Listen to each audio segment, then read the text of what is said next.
جديد يسعد صباحكم مستمعي ومتابعي إذاعة بوير اف ام بفقرتنا الحوارية من برنامج عطر الصباح. لأول مرة في دمشق العاصمة السورية ينطلق ملتقى أيام كردية، حيث من المرتقب أن يضيء هذا الحدث من خلال فعالياته على الثقافة، الأدب والفن الكردي. حول هذا الملتقى، فعالياته وأهميته، معنا عبر الهاتف من دمشق الشاعرة بسمة شيخو، عضو اتحاد الكتاب العرب. بيسعد صباحك أستاذة بسمة. صباح الخير، سعيدة بوجودي معكم اليوم. كثير نحن سعداء بوجودك أستاذة بسمة للحديث حول هذا الحدث المهم وهو ملتقى أيام كردية. بداية أستاذة بسمة، كيف تم التخطيط لهذا الملتقى؟ والله بدأت فكرة الملتقى مع شهر آذار واحتفالات النوروز. حسيت أنه المرحلة بحاجة أنه يتعرف السوري على أخيه السوري بشكل حقيقي ومنه. فأنا خططت للملتقى والظروف ما سمحت يكون بشهر آذار. ما هيك تم إقراره ليكون ملتقى سنوي يعقد باتحاد الكتاب كل سنة. وبدأت بالتواصل مع الشعراء، وكان بيهمني أنه يكونوا شعراء بيكتبوا باللغة الكردية. ولأول مرة من وقت حكم البعث بيطلع كردي على المنبر وبيحكي باللغة الكردية.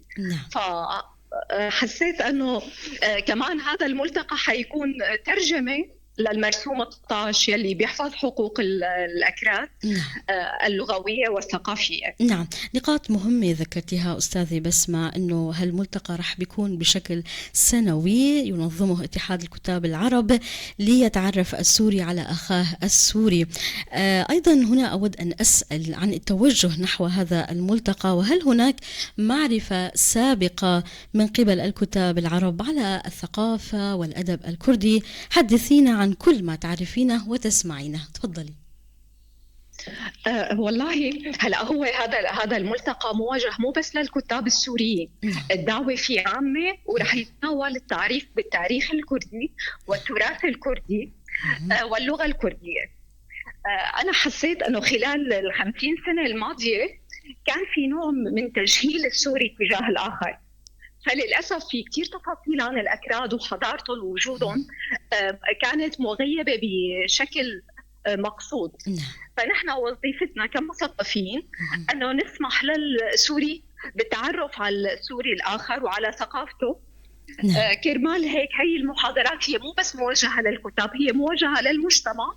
ورح يكون حتى في تغطية تلفزيونية وإعلامية ليتسلط الضوء على التفاصيل اللي رح تنحكى. نعم. حول الملتقى على مدى كم يوم سيكون؟ ما هي نوعية الفعاليات التي ستتضمنها هذا الملتقى؟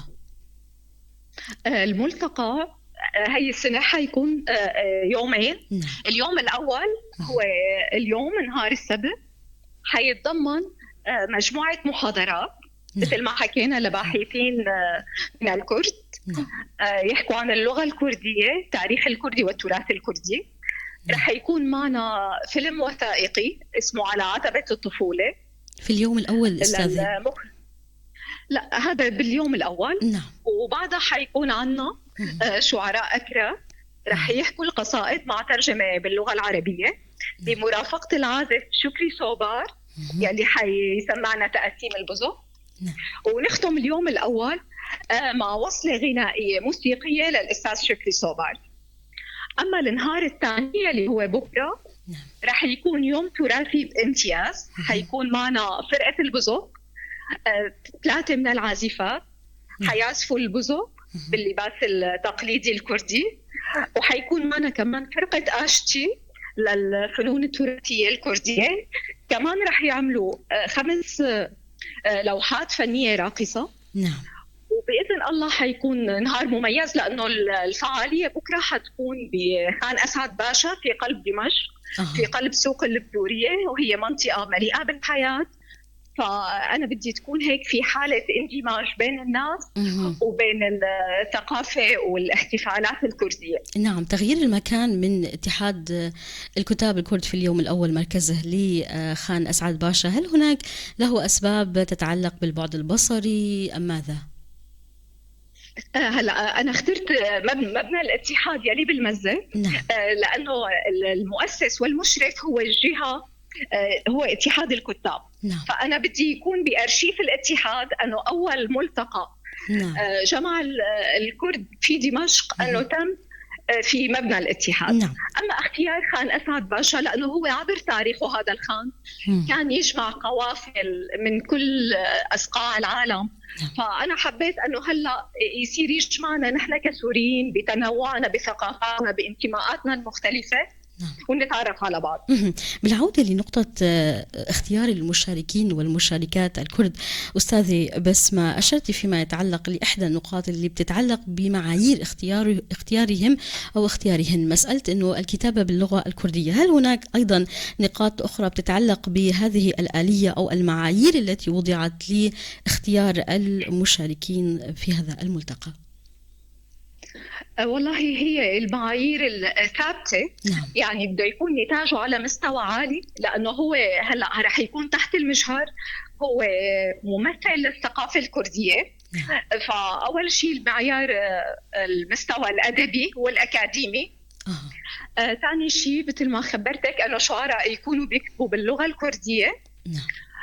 وكمان في عنا هلا المعيار يكون انتمائهم لسوريا، مواقفهم السابقه. يعني نحن ما بدنا يكون هذا الملتقى تبييض صفحات لاي شخص محسوب على جهات من العصر البائد. فهي المعايير، انه المعايير الادبيه والمعايير الانتماء الحقيقي نعم لسوريا. هناك نقطة أريد أن أشير إليها. هناك من سيسأل هذا السؤال.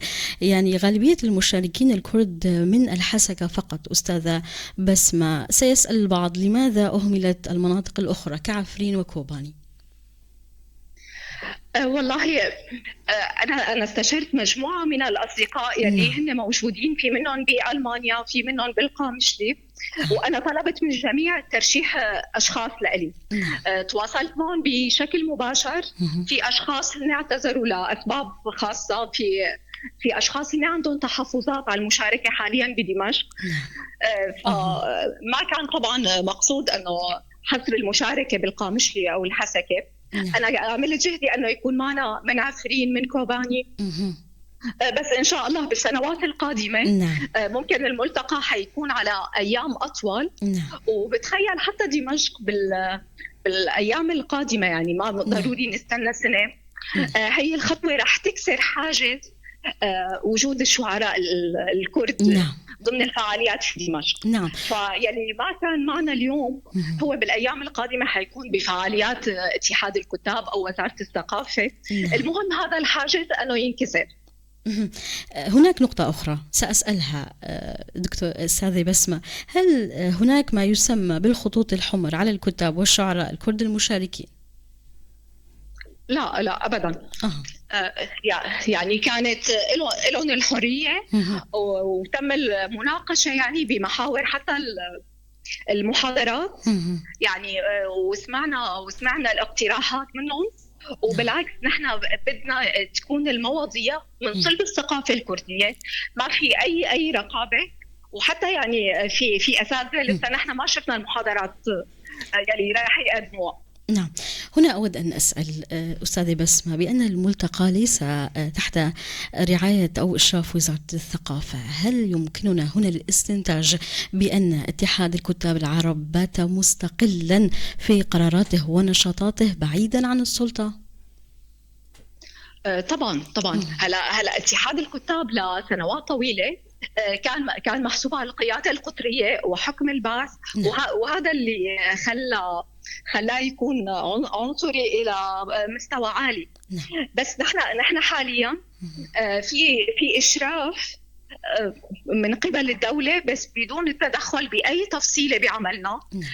بس أول ما انطرح فكرة الملتقى لاقت الترحيب والتفاصيل الثانية التنظيمية والتواصل مع الشعراء والأدباء تمت بشكل منفصل. يعني نحن اللي تواصلنا بدون أي رقابة أو سلطة من الدولة.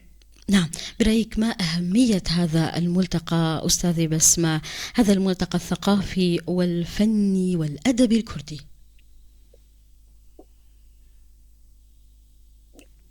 له أهمية، هي الأهمية الأولى، بس له أهمية وطنية. يعني نحن بهي الطريقة عم نثبت أنه هي سوريا قادرة على جمع السوريين بتنوعهم واختلافهم واختلاف ثقافاتهم ولغتهم تحت سقف الوطن، ونعترف بالآخر. يعني نحن المشكلة الموجودة في سوريا أنه نحن ما بنعرف الآخر. يعني أنا اللي خلى هي الفكرة تطلع عندي، صرت أقرأ أحيانا تعليقات أشخاص مثلا على احتفالات النيروز، في منهم يظنوا أنه الأكراد بيعبدوا النار، في منهم يعني يحكوا بطريقة واضح أنه في جهل عن هي ثقافة هالمكون أو الشعب الكردي. فأنا قلت يليق بالكرد وبالشعب الكردي أنه هن يطلعوا على المنبر ويشرحوا للجمهور وللمتلقي، يشرحوا عن ثقافتهم ويسمعون حضارتهم ويورجون أنه الكرد أصحاب حضارة وأصحاب تاريخ وتراث ولغة. أيضا لو أسأل هنا أستاذي بسمة، هل سيكون هناك مثلا ملتقى للثقافة والأدب السرياني الآشوري الأرمني من المكونات السورية الأخرى في المستقبل؟ هلا بالمستقبل اتحاد الكتاب أخذ على عاتقه فكرة التعريف بالثقافات الأخرى، فأكيد حيكون عنا نشاطات ممكن ما تكون بأهمية الملتقى الكردي بشكل عام دونا عن باقي اللغات ودونا عن باقي الثقافات. هي كانت محاربة، يعني كان ممنوع أنه ينسمع حدا عم يحكي بالكردي. طبعا أنتوا أدرى بهي التفاصيل. فالملتقى أخذ أهميته لأنه كانت محاربة المكون الكردي هي الأكثر ظهورا. يعني كان ممكن واحد إذا حكى سرياني ما ينحبس، بس إذا حكى كردي ممكن ينحبس. يعني ممكن الشراكس يسموا أسماء شركسية، أما الكردي ممنوع يسمي اسم كردي. نعم. كجهة ثقافية أستاذي بسمة، هل لديكم سعي أو خطط نحو الإقدام على هكذا خطوات أو فعاليات في مناطق سورية أخرى أو زيادة هذه الفعاليات؟ طبعا هلا اتحاد الكتاب بالمرحلة السابقة كان بمرحلة إعادة الهيكلة. الفساد كان متغلغل فيه مثل كثير من مؤسسات الدولة أو المؤسسات النقابية. فنحن اشتغلنا على الجانب إعادة الهيكلة.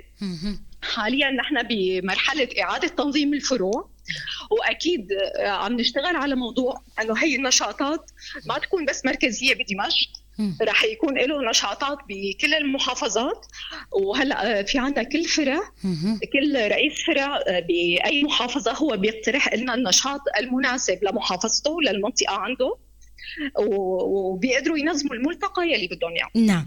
حول هذه النقطة بالذات أستاذة بسمة، برأيك هل يمكن عد هذه الخطوة وإقامة هذا الملتقى مع سابقاتها من الخطوات مؤخرا بداية تحول في احتضان الفعاليات الثقافية الكردية في دمشق خاصة وسوريا عامة؟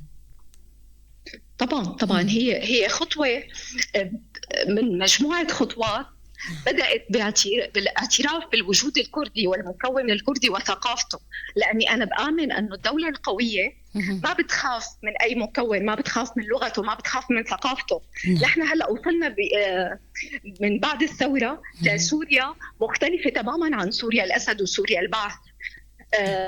سوريا ما رح تكمل إلا بتنوعنا واختلافنا، وأنه نآمن أنه سوريا تتسع للجميع، وأنه نحن كلنا شركاء ببناء سوريا اللي بنحلم فيها.